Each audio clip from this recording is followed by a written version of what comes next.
हिंदसदवंदियाणं तिहुवणहिदमधुरविसदवकाणं अन्तातीदगुणाणं नमो जिनाणं जिदभवाणं। कुंदकुंदाचार्य भगवान की जय।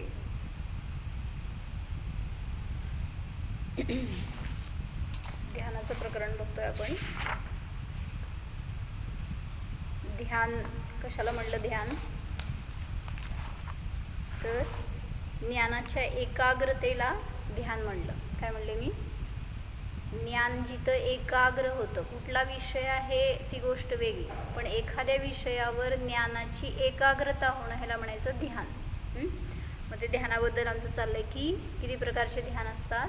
4 प्रकारचे। आर्त ध्यान, रौद्र ध्यान, धर्म ध्यान आणि शुक्ल ध्यान। आर्त ध्यान कशाला म्हणलं? जे की तुम्ही एखाद्या गोष्टीबद्दल मोह केला, आसक्ती केला आणि त्याचा वियोग झाला, किंवा नको त्या गोष्टीचा संयोग झाला, रोग झाला शरीरामध्ये, अशा कुठल्या तरी अनिष्ट गोष्टींच्या संयोगाने जे होतं ते म्हणायचं आर्त ध्यान। किंवा इष्टाच्या वियोगाने किंवा वेदनाने जे काय ध्यान होतं त्याला म्हणलं आर्त ध्यान। आणि रौद्र ध्यान म्हणजे काय म्हणलं की दुःखाचं जे कारण आहे त्याच्याशी एकाग्रता करणं हे आर्त ध्यानाचं लक्षण। काय म्हणले? दुःखाच्या कारणाशी एकाग्रता रूपाने परिणती ह्याला म्हणलं आर्त ध्यान। सांग। कारण, दुःखाचं कारण जे आहे, काय दुःखाचं कारण? की ही वस्तू मला पाहिजे, ही हरवली, ही नाही आहे, हे कमी आहे, हे जे आहेत ना आपलं, हे दुःखाचं कारण म्हणतोय आपण त्याला। मग त्या कारणाशी एकाग्र रूपाने परिणमन केल्यामुळं आपल्याला जी आकुलता होती ना अंतरंगामध्ये, त्याचा त्रास असतो खूप। मग तसले परिणाम केल्याने बदल काय होणार सांग? एखादी वस्तू मला पाहिजे ती नाही मिळाली मला, तर ती मला मिळणार का मी आर्त ध्यान केल्यावर, मी आकुलता केल्यावर? उलटं आपण काय केलं, त्या वस्तूचा अजून वियोग वाढवला।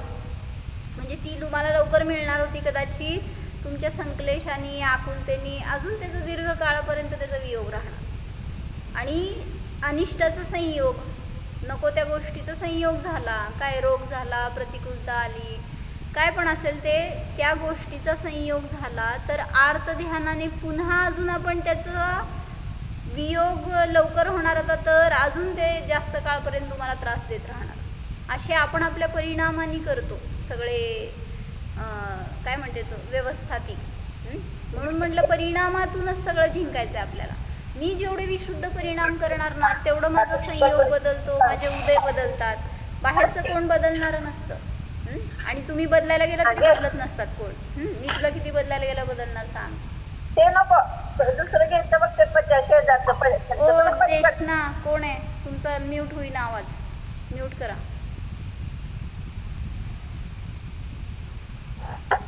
दुःख के कारण के साथ एकत्व करने से, एकत्व करायचं बरोबर। दुःखाच्या कारणाबरोबर एकत्व करणं, त्याच्याबरोबर एकाग्र रूपाने परिणती करणं, त्याच्यामध्ये आकुलित होणं, हे सगळं म्हटलं आर्त ध्यानाचं लक्षण। म्हणून पहिल्यांदा शोधा माझ्या दुःखाचं कारण काय आहे, आणि मग त्या दुःखाच्या कारणापासून सुटायसाठी उपाय करायला पाहिजे। उलटा आपण त्याच्याबरोबर तन्मय होतो, आणि मग त्यामुळं म्हणून म्हणलं ना, म्हणून आकुलता वाढणार आहे, दुःख वाढणार आहे। मग त्यापासून सुटायचं तर, आणि आर्त ध्यान, रौद्र ध्यान नियमाने दुर्गतीला नेणार आहेत, नियमाने आपलं भविष्य बिघडवणारे आहेत, असं वाटतं का आपल्याला? म्हणून सगळं समजतंय आता, कळलं नाही का? एवढे दिवस, महिने झाला आपण आर्त ध्यान, रौद्र ध्यान सगळं शिकलो, ऐकलो, किती सोडलं सांगावं दीपाली भाभी? तुम्हालाच पकडायचं। तुम्ही एकटेच चालू ठेवता व्हिडिओ, काय करू, कोण दिसतच नाही दुसरं। नाही, पण थोडा फरक तरी जाणवायला लागतो की आपण जरी वागलो नाही तरी आपल्याला जाणवतो की आपण चुकलोय वगैरे, की जी जाणीव होते। मला वाटतं की थोडे घाव तरी पडायला लागले त्याच्यावर। तुमच्यात किती परिणती झाली मला माहित नाही, पण मला तर असं सारखं जाणवते की हे अर्थ ध्यान आहे, आपण शिकवतोय आणि मी करतोय म्हणलं किती चुकीचं आहे ते, असं मला तर लय जाणवतं बरं का। आता सगळ्यांनी आपल्या आपल्या जीवनात तसं फायदा करून घ्यायला पाहिजे. जे आपल्याला ज्ञान होतंय त्याचं आचरणात यायला पाहिजे. म्हणून त्यांनी एक छान वाक्य काय सांगितलं होतं, कथन म्हणजे स्थूल उपयोग असतो. मी तुम्हाला सांगतेय लय भारी आहे असं नाही बरं का, मी आपलं तर ह्याच्यातलं सगळं इकडचं तिकडचं गोळा करूनच सांगते. पण आचरण म्हणजे सूक्ष्मता आहे. काय म्हणजे कथन करणं म्हणजे स्थूल आहे हो, काय शब्द आहेत ते द्रव्यश्रुत आहे, त्याच्यात काय दम नाही आहे. काय म्हणले मी तुला भरपूर सांगेन सगळं तत्वज्ञान बरं का. आणि मीच जर रागद्वेष करायला लागले, मीच जर मोह करायले, आसक्ती करायले, विपरीत परिणामन करायला लागले, माझ्या शब्दाचे किती परिणाम तुमच्यावर, ते तर जाऊ दे, तुमचं तुमच्या बरोबर राहिलं, पण माझ्यासाठी काय उपयोग त्या शब्दांचा, त्या ज्ञानाचा. म्हणून म्हणतात की स्थूल उपयोग म्हणजे कथन आणि सूक्ष्मता येणं त्याच्यामध्ये म्हणजे आचरण. जेवढं मला समजलंय, मी स्वीकारले ना, तेवढं माझ्या आचरणात येणार आहे. आणि नाही स्वीकारलं तर नुसतं शब्दात जाऊन काय उपयोग आहे. म्हणून म्हणतात की आपल्या आचरणात येऊ दे. जे आपलं ज्ञानात आलं ना, तर आता हे आर्त रौद्र ध्यानाचं स्वरूप समजलं आपल्याला, तर त्याच्या निमित्तात आचरण बदललं का आपलं, असा प्रश्न आहे. नुसतं शिकलो आपण, पण भावश्रुत किती झालं आपल्याला. जाऊ देत, आजपर्यंत नाही झालं असतं तर आजपासून करा प्रयोग, की प्रत्येक समयाला जेव्हा आपल्याला असे काय परिणाम होतात तर तिथं सावधानता येऊ दे ना, की असे आर्त ध्यान माझ्याकडून व्हायला नको नको नको. काहीही झालं तरी सुद्धा आर्त ध्यान ते त्याचं जे फळ मिळणार आहे ते केवली आले तरी सुद्धा तुम्हाला चुकू शकणार नाही ते फळ. मग इतकं जर घातक आहे त्याचं फळ, तर मला असे परिणाम कधीही न होत असं पुरुषार्थ करायचं. येणार उदय तुम्हाला परत होईल, कदाचित रागद्वेष होतील की काका, पण म्हणून मी करत राहणं किती बरोबर आहे हो. केल्यावर ॲटलिस्ट एकदा खंत असते का अशी आपल्याला, की हे असे परिणाम माझ्याकडून झालं नको व्हायला. जेवढं परीक्षण करत जातो ना, तेवढी सुधारणा होत जाते. म्हणून आम्हा नेहमी सांगतात एवढंच वाक्य, की आत्मपरीक्षण हेच उद्धाराचं कारण आहे. काय म्हणणे मी, म्हणजे काय इंग्लिशमध्ये सांग, आत्मपरीक्षण म्हणजे काय,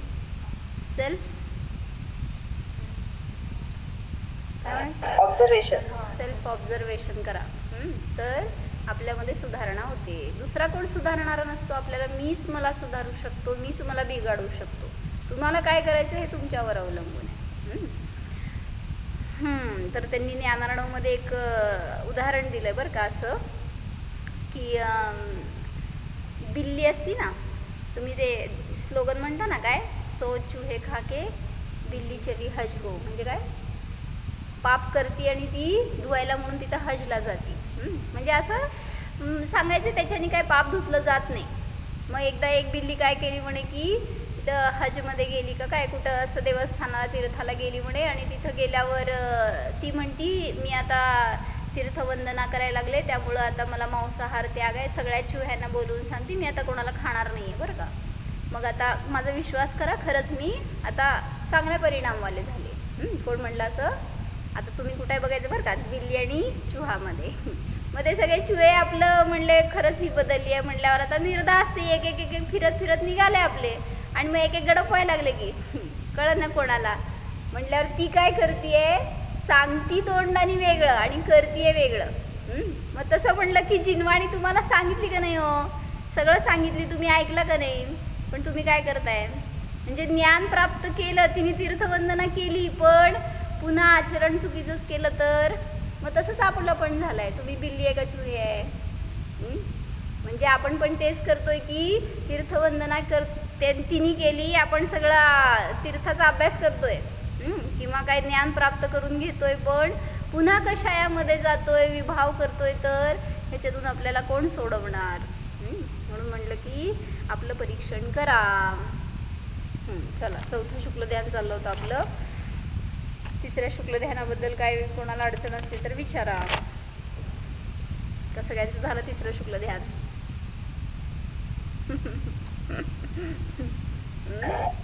रेकॉर्डिंग चालू आहे का. चालू आहे. चला पुढं काय सांगत होते मी, मग की काय सांगायचं आहे का तुम्हाला, स्टॉप करू का. तुमचं प्रवचन पण चालतंय हो. सगळे ज्ञानी आहेत आपल्यासमोर, ज्ञानीच आपली काय तत्वचर्चा आहे, प्रवचन काय नाही आहे इथं. तर सांगायला आता चौथ्या शुक्ल ध्यानाचं नाव काय सांगितलं काल? समुच्छिन्न क्रिया प्रतिपाती किंवा विपरीत क्रिया निवर्तिनी. एक नाव घेते मी आता.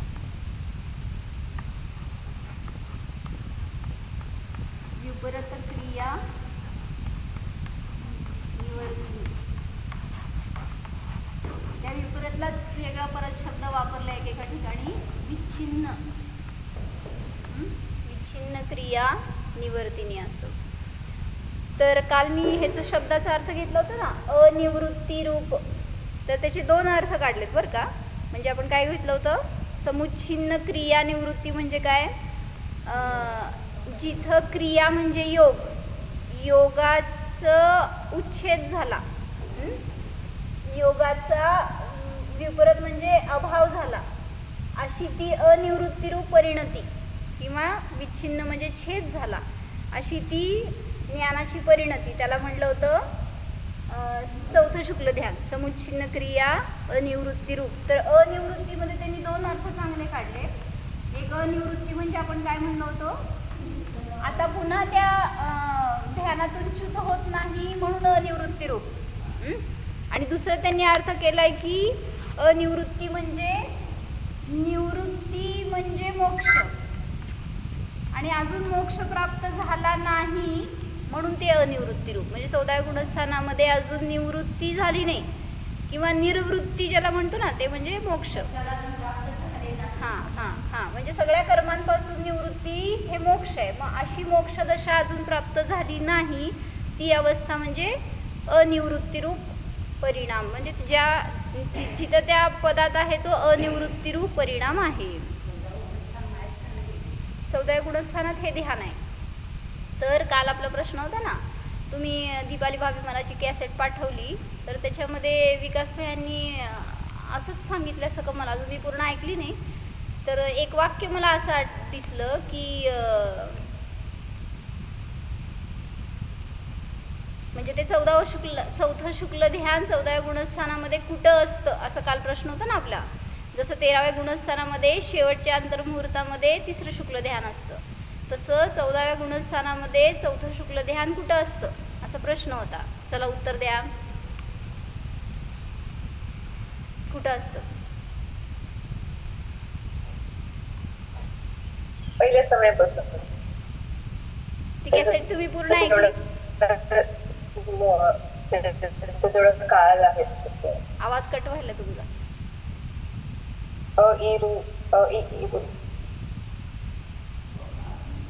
अ आई नव्हे, अ ई उ रू रू हे सगळे रस्व स्वर उच्चारण करायसाठी जेवढा काळ लागला तेवढ्याच काळाचा तो 14वा गुणस्थान आहे. म्हणजे किती एवढं अल्प आहे माहिती का? काय करायचं नाही, 13वं गुणस्थान पार झालं ना असं सेकंड म्हणजे पण जास्त झालं, लगेच मोक्षाला जातो. फक्त 13व्या गुणस्थानापर्यंत जावा. कसं जायचं? तर त्याच्यासाठी एकच उपाय आहे आणि बेस्ट उपाय आहे ध्यान. त्याच्यानी सहज ती दशा प्राप्त होती. आणि आपल्याला सुखच पाहिजे ना, तिथं अतींद्रिय अनंत सुख मिळणार, अव्याबाद सुख मिळणार. मग सुखासाठी काय कमी नाही. मग आपल्याला सुख पाहिजे म्हणून इथं आपण किती धडपडतोय. मग जे उपाय आहे ते करत नाही आहे. म्हणून आम्ही काय आत्ता व्याख्या सांगितली, दुःखाच्या कारणाशी एकत्व रूपाने परिणमन करतो हेच अर्थ ध्यान आहे. आणि सुखाचं कारण माहिती असताना सुद्धा त्याच्यापासून दूर जातो हे सुद्धा अर्थ ध्यान आहे. म्हणून म्हटलं असे स्वतःच आपण स्वतःसाठी भविष्य बिघडवून घेतोय. बरं जाऊ दे, चला आपल्याला कुठं जायचं आहे? 14व्या गुणस्थानामध्ये. तर काल थोडंसं घेतलं होतं आपण की ह्याच्यामध्ये त्यांनी धौलामध्ये असं घेतलं आहे की याला ध्यान का म्हणायचं. काल वाचलं होतं ना थोडं, जे 14व्या गुणस्थानामधली परिणती आहे त्याला ध्यान का म्हणायचं. अमोक्षला काय घेतलं तुम्ही? अनिवृत्ती शुद्ध नाही व्हायचं आणि अमोक्ष. अजून 14व्या गुणस्थानामध्ये मोक्ष नाही, त्यापेक्षेने अनिवृत्ती रूप आहे तो ते ध्यान. तर त्यांनी इथं छान सांगितलंय कारण की याला ध्यान का म्हणायचं. हां, ते पण झालंच. म्हणजे आता ते पुन्हा खाली पडणार नाही. जसं प्रतिपाती होता ना शब्द आधी, तसं आता निवृत्ती म्हणजे तो जीव आता पुन्हा खाली घसरणार नाही या अपेक्षेने आणि वर पण गेला नाही या अपेक्षेने, असं खाली नाही आणि वर नाही तिथंच आहे म्हणून अनिवृत्ती रूप अप्रतिपाती रूप आहे असं सांगितलं. तर यहाँ ध्यान संज्ञा किस कारण से दी गई है, धौलाच्या 13व्या पुस्तकामध्ये 87 पानावर घेतलंय त्यांनी. तर ध्यानाची परिभाषा इथं सुद्धा सूट होती एवढं सांगायला लागले. एकाग्र रूप से जीव के चिंता का निरोध अर्थात परिस्पंद का अभाव होना ही ध्यान है. इस दृष्टि से यहाँ ध्यान संज्ञा दी गई है. म्हणजे इथं सुद्धा ध्यानाची व्याख्या जी आहे ती बसती आहे. काय ध्यानाची व्याख्या? हां, त्यामुळे इथं पण एकाग्र रूप आहे परिणती, चिंतेचा निरोध आहे, बस ध्यान झालं. वहिनी आणली अय्यो सांगितलं सांगले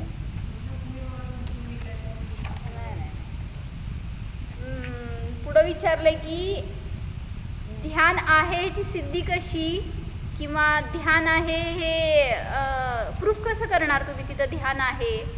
तर जसं 13व्या-14व्या गुणस्थानामध्ये आपण उपचाराने ध्यान आहे असं सांगितलं अनेक आचार्यांनी, तर तिथं कारण सांगतायत ध्यानाचं फळ दिसून येत असल्यामुळे. काय ध्यानाचं फळ?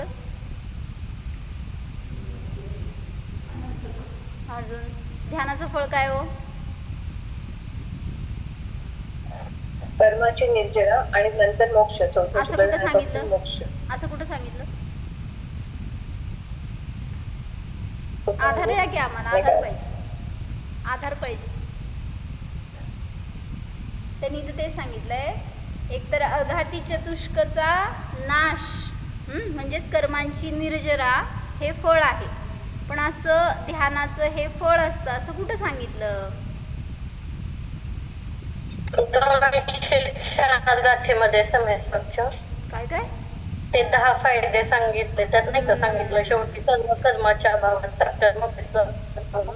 बर बर बर ते अध्यात्म भाषेने सांगितलं. आगम भाषेने सांगा आम्हाला. पदाची प्राप्ती झाल्यावर कर्मांची निर्जरा होती असं सगळ्या गाथेतनं अर्थ काढून सांगेन मी तुला, पण मला असा शब्द पाहिजे ध्यानाने निर्जरा होते. आज देऊ का वेळ तुम्हाला? मला उद्या सांगा. कोण आहे माझ्यासमोर सांगण्यासगळं सांगा. पण ध्यानाचं फळ निर्जरा असते हे सांगा की आम्हाला कुठं सांगितलंय. आचार्यांच्या शब्द आहेत तसे आचार्यांचे. विद्या का की सांगा.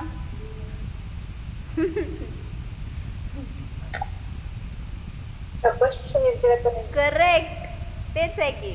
कसं तपस काय तपसा निर्जराच असं सूत्र आहे ना. म्हणजे काय तपाने निर्जरा होते.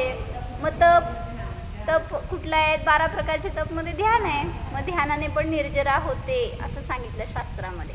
म्हणजे म्हणून आहे ना की सगळं शास्त्रामध्ये सांगितलेलं आहे हो, पण निर्जरा करताय का दीपाली भाभी? म्हणजे आपण ध्यानाने निर्जरा होते तर ध्यान किती करतोय? निर्जरा करायची आहे का नाही आपल्याला? करायची आहे का नको? साठवायची आहे? कर्म साठवायचे का संपवायचे? मग आपल्यावर आहे. म्हणून सांगता तिथं की 13व्या-14व्या गुणस्थानामध्ये सुद्धा निर्जरा दिसून येते. सतत निर्जराच चालू आहे आणि काय म्हणायचं असंख्यात गुणी निर्जरा चालू आहे. त्यामुळं तिथं ध्यानाचं फळ ते दिसून येत असल्यामुळं तिथं ध्यान आहे. म्हणून कार्यावरून कारणाचं सिद्धी केली. कार्य काय झालंय? कर्मांची निर्जरा. त्यामुळे तिथं कारणाचा सद्भाव असल्याशिवाय कार्याची प्राप्ती होणार नाही. या ध्यानाचं फळ सांगतायत अघाती चतुष्काचा नाश. कुठले अघाती कर्म असतात? 8 कर्म कुठले? ज्ञानावरण, म्हण, दर्शनावरण, मोहनीय, अंतराय हे 4 घाती कर्म झाले. अघाती कर्म कुठले? आयु, म्हण, नाम, गोत्र, वेदनीय हे 4 अघाती कर्म आहेत. तर त्या अघाती कर्मांचा अभाव हे या 4थ्या शुक्ल ध्यानाचं कार्य आहे. 3ऱ्या शुक्ल ध्यानाचं फळ काय होतं? योगाचा निरोध. तर सांगतायत शैलेशी अवस्था के काल के क्षीण होने पर सब कर्मों से मुक्त हुआ यह जीव एक समय में सिद्धि को प्राप्त होता है. मग तो कुठल्या अवस्थेमध्ये असतो? तर जे कुठलं आसन असेल त्याच्यामध्ये तिथं तो स्थित होतो. एकतर खड्गासन किंवा पद्मासन. स्थित या बैठे हुए कायोत्सर्ग करने वाले साधु का कषायों के साथ शरीर का त्याग करना कायोत्सर्ग नाम का तप है. ठीक आहे, ते वेगळं प्रकरण घेतलं. काय समजलं की 12 तपामध्ये जे अंतरंग तप आहे ध्यान, तर त्याचं फळ निर्जरा आहे, कर्मांची निर्जरा आहे. ध्यानाचं फळ का सांगितलं? कारण त्याच्या निमित्तात विशुद्धी आहे ना. जितकी विशुद्धीची वृद्धी होणार आहे तितकी कर्मांची निर्जरा होणार आहे. बाहेरच्या क्रियानी कुठे विशुद्धी नाही आहे, तर परिणामांनी विशुद्धी आहे. म्हणून बाहेर क्रिया असो नसो, परिणाम जितके असणार पवित्र तेवढी निर्जरा होणारच. भलेही तुम्हाला आत्ता शक्य नाही आहे म्हणून सांगितलं ना. काल परवा त्या मुलांनी सगळ्या म्हणलं प्रक्षाळ करत जावा असं मी काहीतरी म्हणलं ना, तर ते एक हो म्हणलं, एक बोललंच नाही, असं काहीतरी बसले हो सगळे. मग एक जण म्हटलं करायचं असतंय, पण असं काहीतरी झालं विषय. मग दुसऱ्या दिवशी बघितली एकच जण प्रक्षाळ करायला दिसलं. म्हटलं का नाही सगळेजण आला? तर कोण मला एक्सप्लेनेशन दिलं नाही हो. मी बाहेर जाऊन बघितल्यावर कळलं मला ते सगळे सोहळ्यात पाणी देत होते. म्हणजे आर्ग्युमेंट्स केले नाहीत की आम्हाला तिकडं जायचं असतं, तिकडचं करायचं असतं, असं नाही. म्हणजे स्वीकार जितका होता ना तितकं होती निर्जरा, आणि तेवढी उद्धार होत जातो परिणामामध्ये. म्हणून म्हणायचे भाव तरी झाले ना की आम्हाला हे शिकायचं आहे, आम्हाला वेळ मिळत नाही आहे, कसं करायचं हे असं म्हणणं तरी सुद्धा त्यांची तयारी येते त्याच्यामध्ये. म्हटलं हां म्हणून त्याच्यातून उद्धार होणार आहे, नाही असं नाही. तेवढे परिणाम आपल्याला करायचे आहेत फक्त, की मला सगळं शिकायला मिळू दे, माझ्याकडनं सगळं घडू दे, सगळी सेवा घडू दे, ज्ञानाचं अध्ययन होऊ दे. भाव एवढे उत्कृष्ट ठेवायचं ना त्याचं फळ मिळतं. भलेही तुला दिवसभर वेळ नाही मिळाला ना तरी सुद्धा तू ज्ञानात राहणार. ते उदाहरण आलं की वर्णिजींचं, काय ते मुलं खेळत असतात बरं का खाली छोटी छोटी, आणि त्यांनी काय केलं, त्या मातीची खेळणी केली होती. त्याच्यामध्ये ते बसले दोघंजण, बस म्हणले आता जेवायला, दोघंजण होते, एक जण बसले एक जण वाढते. मग ते मोठा माणूस बघायला लागलाय उभारून. ते म्हणाला बघ तुझ्या ताटामध्ये मी भाकरी ठेवली आहे, डाळ ठेवली आहे, खा म्हणला. मग ते मोठा माणूसाला विचारला की तो म्हणतो का कुठे आहेत भाकरी, कुठे आहे डाळ कुठे आहे? म्हटलं असंच खेळायला लागलो आम्ही. मग असंच खेळताय ना तर म्हण ना पुरी आहे, भाजी आहे, लाडू आहे, भाकरी आहे, हे कशाला म्हणाला, डाळ आहे म्हणजे. म्हणायचंच आहे तर उत्कृष्ट म्हणणं. म्हणजे भाव आपण जेवढे चांगले करतो ना तेवढं त्याचं स्वाद येतो. दगड माती खाणार नाही आहे ते. बरोबर आहे. चला, तर श्लोक वार्तिकमध्ये काय सांगायला लागलेत की तिसऱ्या शुक्ल ध्यानानंतर अंतर्मुहूर्त पश्चात 14व्या गुणस्थानवरती परिस्पंदरहित स्थिर मुनी स्वयं पुरुषार्थी असताना आत्मप्रदेशांच्या चंचलतेला पूर्ण रूपाने नष्ट करून चौथे शुक्ल ध्यान ध्यातात. इथले शब्द वाचू का? तीसरे शुक्ल ध्यान को ध्याने के अंतर्मुहूर्त पश्चात 14वें नहीं ये श्लोक वार्तिकचं 7वं पुस्तक आहे. तीसरे शुक्ल ध्यान को ध्याने के अंतर्मुहूर्त पश्चात 14वें गुणस्थान वाला परिस्पंद रहित स्थिर मुनि स्वयं पुरुषार्थी बन रहा आत्म प्रदेशों की चंचलता को पूर्ण रूपेण नष्ट कर चुका संत चौथे समुच्छिन्न क्रिया निवृत्ती नामक शुक्ल ध्यान को ध्याता है. तिसऱ्या गुणस्थानामध्ये योगाचा निरोध झाला, आता परिस्पंद थांबला. अशा ठिकाणी ते आत्मप्रदेशाच्या परिस्पंदनाला पूर्ण नष्ट केलेले चौथं शुक्ल ध्यान करतात. 13वें गुणस्थान तक योगों द्वारा कर्म आते रहते हैं. जब 14वें गुणस्थान में योगों का निशेष रूपेण ध्वंस कर दिया गया है तो अयोग अवस्था में पूर्ण संवर प्राप्त हो चुका है. अतः परिपूर्ण संवर को धार रहा यह ध्याता चौथे शुक्ल ध्यान को ध्यावता है. कळलं? म्हणजे तिथं परिपूर्ण संवर आहे. अन्य ठिकाणी संवर आहे म्हटलं जातं पण तरीसुद्धा आश्रव चालू असतो, पण इथं आता आश्रव पूर्णतः थांबला म्हणून परिपूर्ण संवर झाला असं म्हटलं. अतः परिपूर्ण संवर को धार रहा यह ध्याता चौथे शुक्ल ध्यान को ध्यावता है. तभी 14वें गुणस्थान के अंतिम समय में संपूर्ण कर्मों की निर्जरा करता हुआ संसार स्थिति को क्षीण कर सम्यक्त्व ज्ञान आदि 8 प्रसिद्ध गुणों के अभ्युदय को धार रहे मुख्य सिद्धत्व पद पर आरूढ़ हो जाता है. 14व्या गुणस्थानाच्या अंतिम समयामध्ये संपूर्ण कर्मांची निर्जरा करून सिद्धत्वाला प्राप्त होतो. यो पूर्ण संवर और निजरा को प्राप्त कर 14वें गुणस्थान के अंत समय तक संसार में ठहरता हुआ अगले समय में अनुश्रेणी ईशु गति द्वारा 7 राजू ऊर्ध्व गमन कर सिद्धालय में विराजमान हो जाता है. म्हणजे इथं सुद्धा ध्यान आहे याची सिद्धी करून दाखवलं. कशाच्या अपेक्षेने? संवर आणि निर्जरा दिसून येत असल्यामुळे, आणि त्याच जीवाला वास्तविक संवर आहे, कारण संपूर्ण आश्रवाची कारणं थांबली. काय काय आश्रवाची कारण आहेत? काय, वांग, मनस, कर्म, योग. योग हे आश्रवाचं कारण आहे आणि ते आता तिथं नष्ट झालं. कशाय नाही राहिले, योग नाही राहिलं आणि बाकीची तर कारणं नाहीतच. त्यामुळं सर्वथा त्या कर्मांचा आश्रव थांबला म्हणून परिपूर्ण. आधीची गेलीच. त्यामुळे सगळ्या कारणांचा अभाव झाला. मिथ्यात्वापासून घ्यायला लागेल. सगळेच घेतले ते मिथ्यात्व, अभिरती, कशा सगळं घ्यायचं ना, सगळे घ्यायचे. बरोबर. आणि सगळ्यात शेवटी योग. मग त्या योगाचा जिथं अभाव झाला तिथं अन्य तर कारणं नाहीतच. म्हणून तिथं जर जेव्हा कषायांचा संवर झाला तर तिथं निर्जरा तर चालू आहेच. म्हणून ध्यानाचं फळ दिसून येत असल्यामुळे तिथं ध्यानाची सिद्धी केली जाते.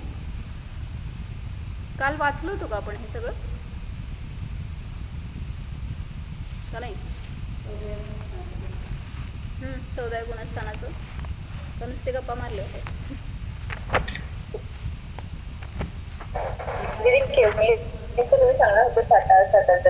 हो, पण ते काल ग्रहण होतं ना, त्यामुळं मला शास्त्र बघायचं नाही झालं. आज बघून ठेवते मी. ते कशात घेतलं होतं माहिती का प्रकरण? आपण केवलींना कौलाहार नसतो ह्याच्या वेळेस घेतलं होतं आपण. मग ते कोणाकडे लिहिलं असतं तर केवलींना साता आणि असाताचा उदय असतो हे 100% आहे. फक्त त्याचं काय आपण विस्तार केलं होतं ते कोणाकडे असलं तर लिहिलेलं वाचा. कौलाहाराच्या प्रकरणमध्ये वाचलो होतो आपण ते. आता मला लक्षात पण नाही कशातनं वाचलेलं, पण तरी मी शोधून सांगेन तुम्हाला. तर 14व्या गुणस्थानाचं सांगतायत काय? सर्वार्थ सिद्धीमध्ये 361 पान आहे. त्याच्यामध्ये सांगायले 3ऱ्या शुक्ल ध्यानानंतर चौथे समुच्छिन्न क्रिया निवर्ती ध्यान को आरंभ करते हैं.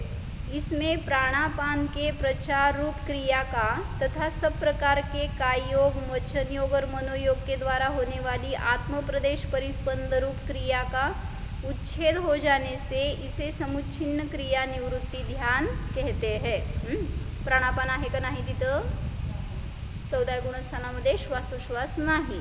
इवन काय योग, वचन योग, मनोयोग सुद्धा नाही. त्यामुळं आत्म्याचं परिस्पंदन थांबलेलं आहे म्हणून आश्रव पण नाही.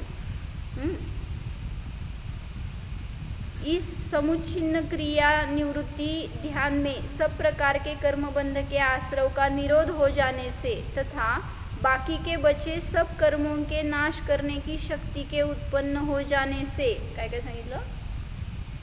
माझ्या बरोबर हवा. 2 कारणं सांगितली, एक पॉझिटिव्ह एक निगेटिव्ह. म्हणजे सर्व प्रकारच्या कर्मबंधाच्या आश्रवाचं निरोध झाल्यामुळे आणि राहिलेले जे कर्म आहेत त्यांना नाश करण्याची शक्ती असल्यामुळे. म्हणजे दोन्हीकडनं सांगितलं, एक उपादान पण आणि एक निमित्त पण. सगळ्या कर्मांचा अभाव झाला आहे आणि तिथं तशी शक्ती विद्यमान आहे. म्हणून अयोगी केवलींना संसार के सब प्रकार के दुख जाल के संबंध का उच्छेद करने वाला संपूर्ण यथाख्यात चारित्र, ज्ञान और दर्शन रूप साक्षात मोक्ष का कारण उत्पन्न होता है. म्हणजे चौथं शुक्ल ध्यान कसं असतं हे सांगायले. सर्व कर्मांना नाश करण्याची शक्ती या ध्यानामध्ये विद्यमान आहे. काय सांगितले? चौथ्या शुक्ल ध्यानामध्ये अशी शक्ती आहे की सगळ्या कर्मांचा नाश करेल ते.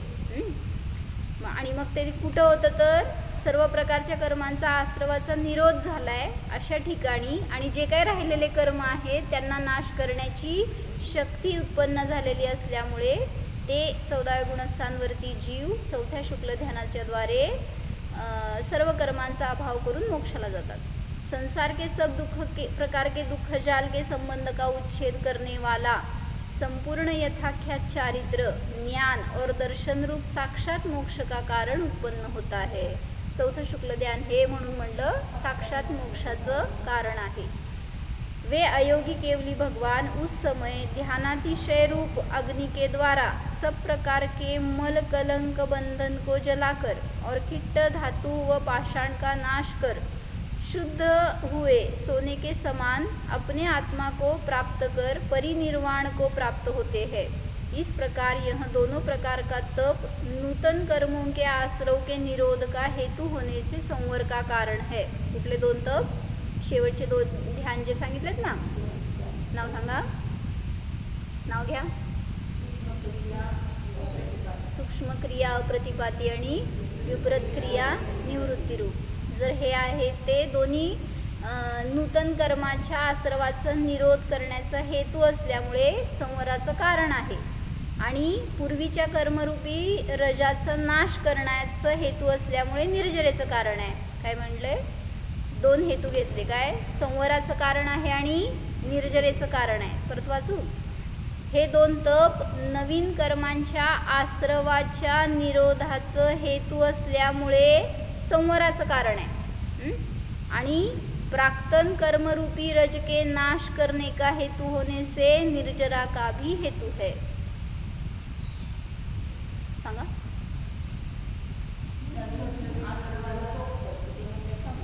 संवराचं हेतू आहे म्हणून हे ध्यान हे संवराचं कारण हे सांगायचं आहे ना. म्हणून संवराचं कारण आणि निर्जरेचं कारण का ह्याच्यासाठी दोन सांगितले.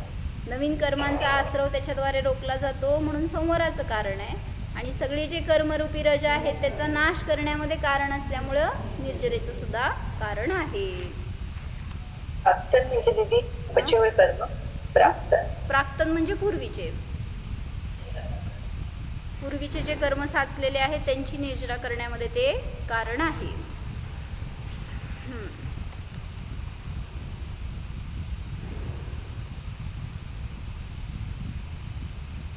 तर कार्तिकी अनुप्रेक्षामध्ये त्यांनी अजून चांगलं घेतलंय. आता ते वाचायला वेळ आहे का? माझ्याकडे कार्तिकी अनुप्रेक्षा आहे.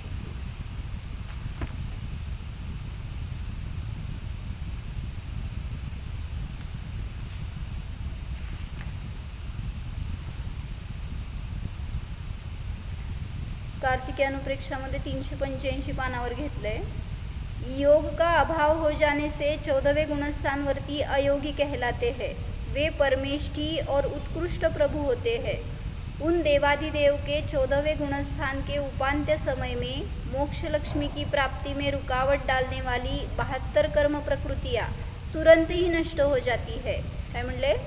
जे 14व्या गुणस्थानामध्ये खडू कुठे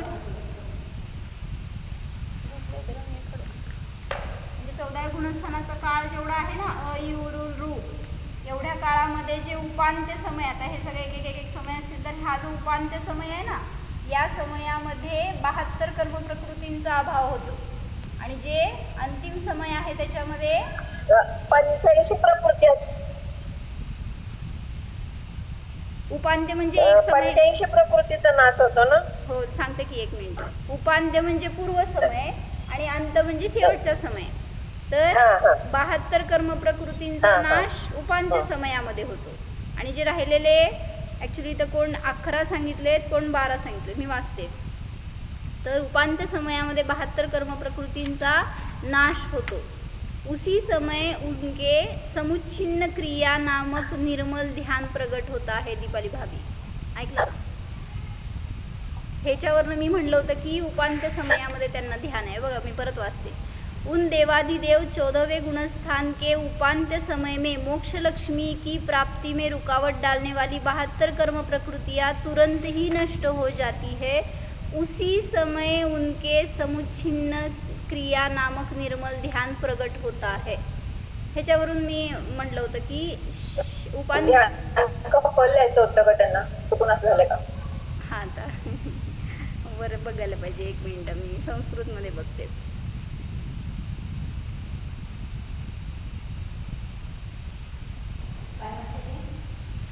त्यांना म्हणायचंय 14व्या गुणस्थान पहिल्या समयापासून 4थं शुक्ल ध्यान आहे आणि ह्या वाक्यावरून सिद्ध होते की ते उपांत्य समयामध्ये आहे.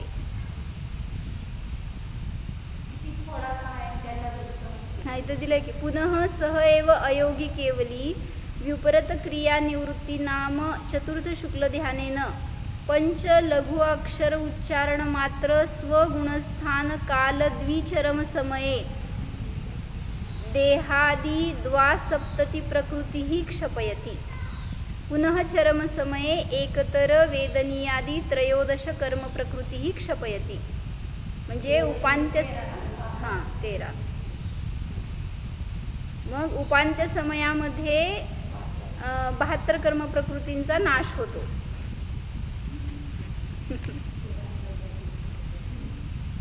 चौदहवें गुणस्थान के उपांत्य समय में मोक्ष लक्ष्मी की प्राप्ति में रुकावट डालने वाली 72 कर्म प्रकृतियाँ तुरंत नष्ट हो जाती है. उसी समय उनके समुच्छिन्न क्रिया नामक निर्मल ध्यान प्रगट होता है. आता हे कार्तिकी अनुप्रेक्षा आहे, कारण आणि योगाच्या अपेक्षेने काय असं वेगळं वर्णन आलं नाही. फक्त 14व्या गुणस्थानामध्ये चौथं शुक्ल ध्यान असतं एवढं आलं आहे. आता ह्यांनी खुलासा करताना एवढं केलं आहे, तर कशा अपेक्षेने आहे बघायला लागेल अजून. पण अंतिम समय में शेष बची 13 कर्म प्रकृतियाँ भी नष्ट हो जाती है. म्हणजे पूर्व समयामध्ये 72 आणि शेवटच्या समयामध्ये राहिलेल्या 13 कर्म प्रकृति नष्ट होतात. इस तरह 5 ह्रस्व अक्षरों के उच्चारण करने में जितना समय लगता है उतने समय तक 14वें गुणस्थान में रहकर वह शुद्धात्मा मुक्त हो जाता है. यदि संयोगी केवली के आयु कर्म की स्थिती, ठीक आहे, त्यांनी ते सगळं परत केवली समुद्घाताचं वर्णन केलं.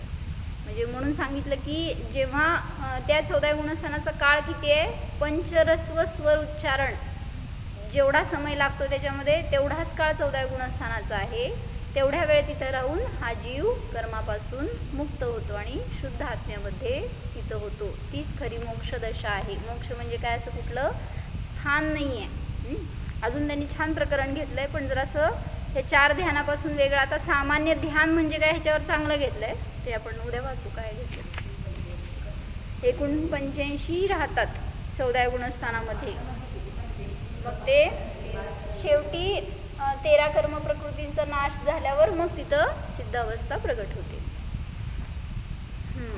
म्हणून कर्मांची निर्जरा कोण करणार, कसं करणार, कधी करणार, त्याचं सगळ्याचं उत्तर आपल्याजवळ आहे. कारण संवराचं कारण परिणामाची विशुद्धी आहे, निर्जरेचं कारण परिणाम विशुद्धीच आहे. म्हणून ही विशुद्धी आपल्यामध्ये प्रगट झाली तर सहज कर्म नष्ट होतात. ओम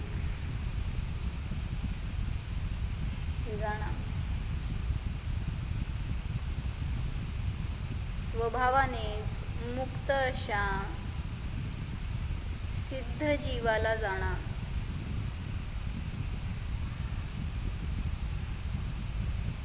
कर्माला हटवणारा मी नाहीच, तो माझा स्वभाव नाही. माझ्यामध्ये कर्मरज नाहीतच. स्वतःला कर्ममुक्त पहा.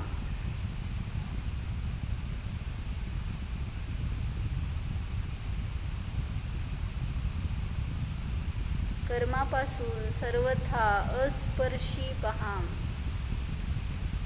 कर्माचे कार्य कर्मामध्ये आहे, मी त्याचा करता नाहीच.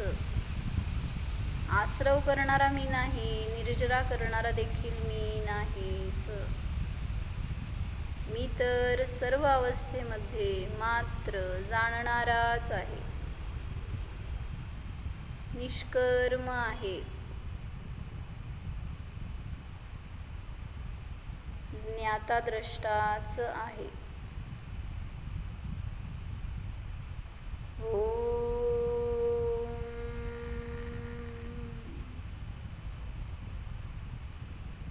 विसर्जन.